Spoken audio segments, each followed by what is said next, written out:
des particularités de Sony, c'est que Sony écrivait tout le temps sur tout, sur des cahiers, sur des cartes postales, sur des feuilles volantes. Et on a essayé de rendre cette frénésie d'écriture dans la scénographie elle-même.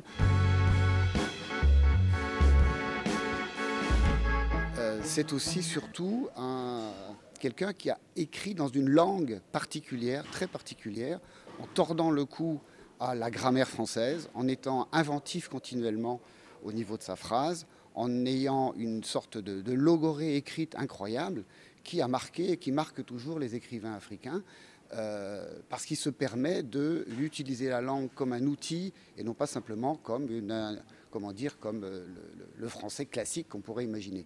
Il faut lire Sony, c'est étonnant, c'est très très étonnant. Ça court sur l'ensemble de ses romans, ce type d'écriture. Quant à son théâtre, c'est un théâtre qu'on peut considérer comme militant, effectivement, se battant contre les situations de dictature en Afrique.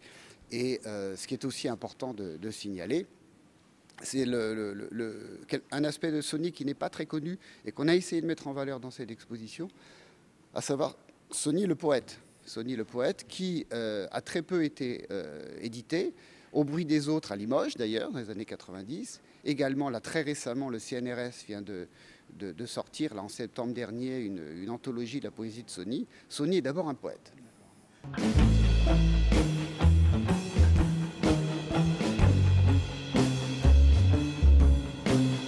Cette exposition, pour nous, c'est vraiment symbolique de la façon dont on travaille sur la francophonie. On prend notre part au pôle francophone de Limoges, avec l'université, avec le Festival des francophonies, avec un certain nombre de partenaires. Et pour notre part, il s'agit de mettre en valeur les fonds francophones littéraires, en acquérant un certain nombre de documents et aussi en nous préoccupant de préserver les fonds d'auteurs francophones qui sont quelquefois dans des pays africains où le climat pose des problèmes de conservation.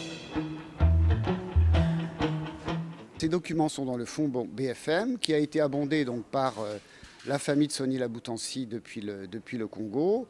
Également un certain nombre de dons et de dépôts de Monique Blin, ancienne directrice du Festival des Francophonies, Bernard Bagnos-Robles, qui a été directeur du Centre culturel français de Brazzaville à l'époque de Sony, d'autres généreux donateurs ou personnalités qui nous ont permis d'avoir ce fonds important.